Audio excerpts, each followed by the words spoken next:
Ziggy Antonaja here for Seconds Out. Eddie, you said in the past how beneficial it is to be on good terms with promoters Frank Warren, Oscar De La Hoya, Dana White. You two had a good relationship in the past. You kind of gone head first for him. Why?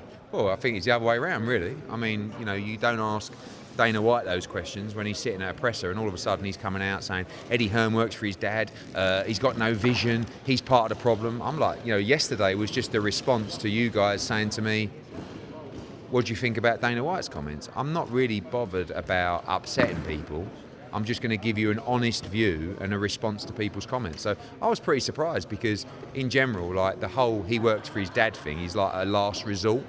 It's what you say when you've really got nothing else to say and you're fucked. But Dana's said it after a month, and I thought we were quite pally. So I guess the gloves are off in that respect. I'm very happy for it to be Eddie v Dana. I mean, I've had so many messages this morning from around the world saying, "Oh yeah, I love that. That was great." People love that shit. You guys moan when I've become friends with Frank Warren and all that kind of stuff. It's like, oh, we got no beef anymore. So I guess you're going to get beef, and maybe it's good for him as well, because in boxing he's still got a lot of convincing to do of the boxing fan base. Because I think at the moment they're trying to manipulate a boxing fan base by feeding you basically a narrative that's actually completely false. Which is, and I feel bad for Callum Walsh because I think he's a really nice kid and a good fighter, but for Max Kellerman to sit there and tell you that this is actually like watching Roy Jones Jr. and to tell you that Charles Martin is actually, this is what the heavyweight division really needs right now, and to say that I have no vision and you are doing shows in your garage with 120 people in a ring that looks like it was used for a club show the night before, and you're going to just create a fake belt, what's that? That's vision? Is it? That's not really vision, that's just control. Because you don't want to be, when he talks about part of the problem, he can't work in the problem because he's not used to that. He's not used to, people questioning whether he's the best or not, or if his show's better than that guy's shows, because in UFC, it's just a situation where it's just them, and they're the best, and it's always the best. The big problem he's going to have, and I'm telling you now, UFC fighters are going to lose their mind when they start hearing the offers that Zuffa are making to fighters. Massively inflated purses that are 5, 10, 20 times more than UFC fighters that are selling out arenas and doing 20 times the viewership of that said fighter. So listen, everyone's got their problems and it's not going to be easy for us. We're going to win some, we're going to lose some, but we're in it. And if this is how it's going to be, then this is the battle that we're in and we're up for it. Shows like Saturday night are exactly what we're all about. It's actually great timing for us to do Wood Warrington and Nunes Navarrete. Two sides of the Atlantic, two sellout shows, two big audiences. So, if he wants to see a little bit of vision, he should tune in and learn a thing or two. And I've got, I don't do private tutorials, but if he needs some, I'm happy to fly to Vegas at any time for a decent fee and just explain to him how it works.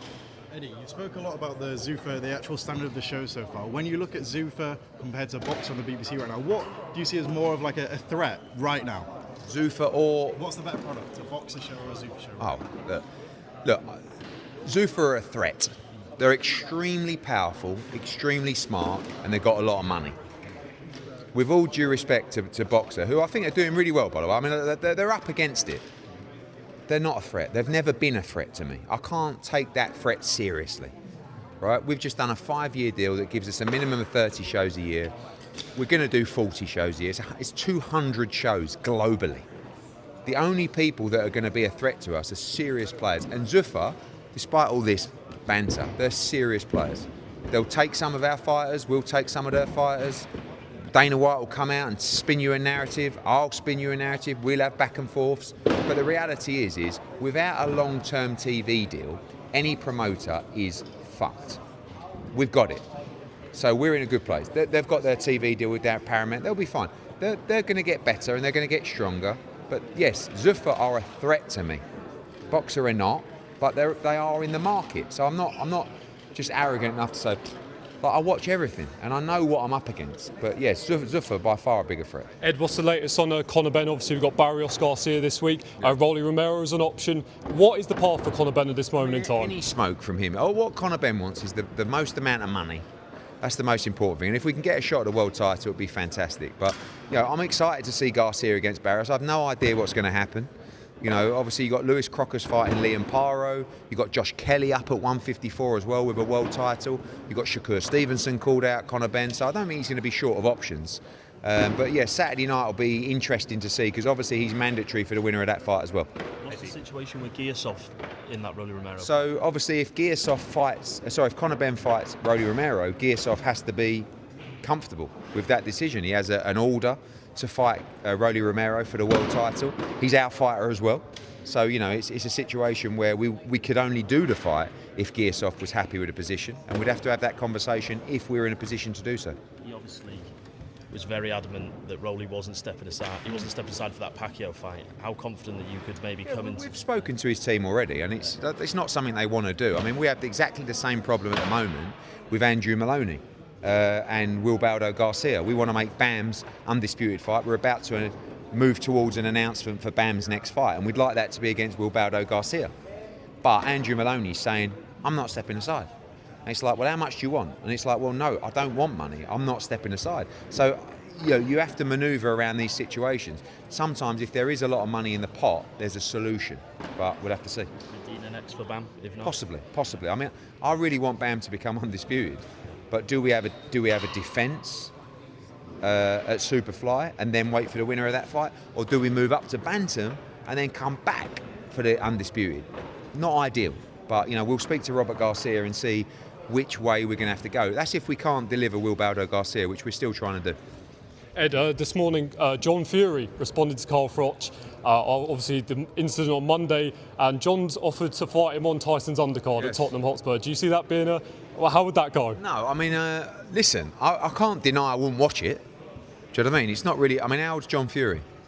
60 odd? Not the best, but listen, he's entertaining. I mean, I'm sure he's very capable of looking after himself in some surround. I think Carl Froch would be careful of my words with John and I. Do you know what I mean?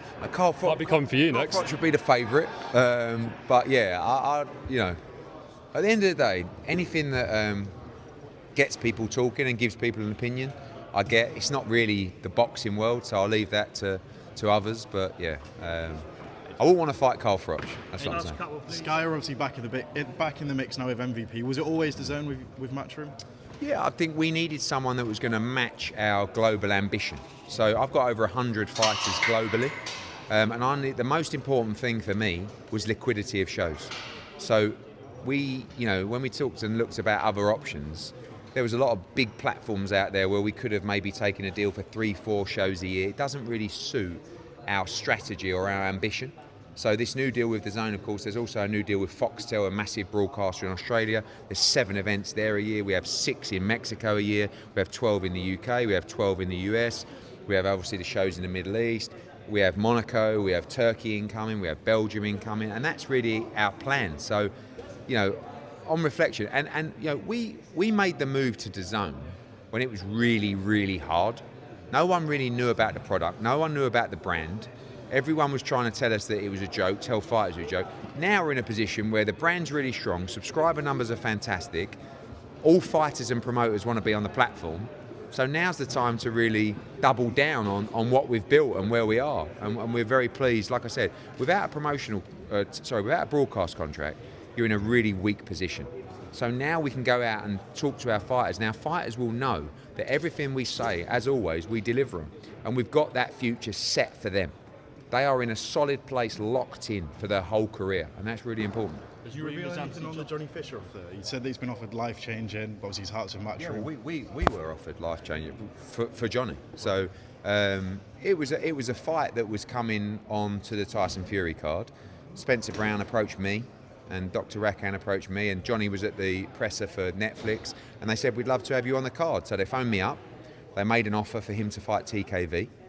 It was a lot of money, but Johnny kind of said to me, look, I said to him, Johnny, like, if you want this fight, and you think that, for me, the most important thing is, are you going to be 100% ready to win this fight?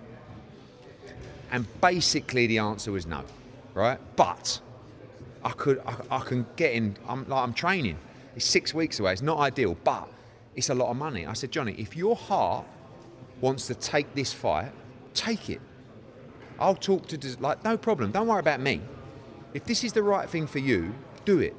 He says, well, look, you know, I'd rather, me and you have got a plan and the zone. I said, then do that. But if you've got any doubt in your head about this fight, don't sell yourself out for a couple of $100,000 extra in a fight that you're not ready for. Because if you lose to TKV, the plan that we have together is really not in full flow. So it wasn't really I saw his interview, it wasn't really a leaving Matchroom thing. It was fine. He was fine to do that. And I would have told him to do it. But the moment he says, I just don't know whether I'll be quite ready, that for me is the moment you just don't do it.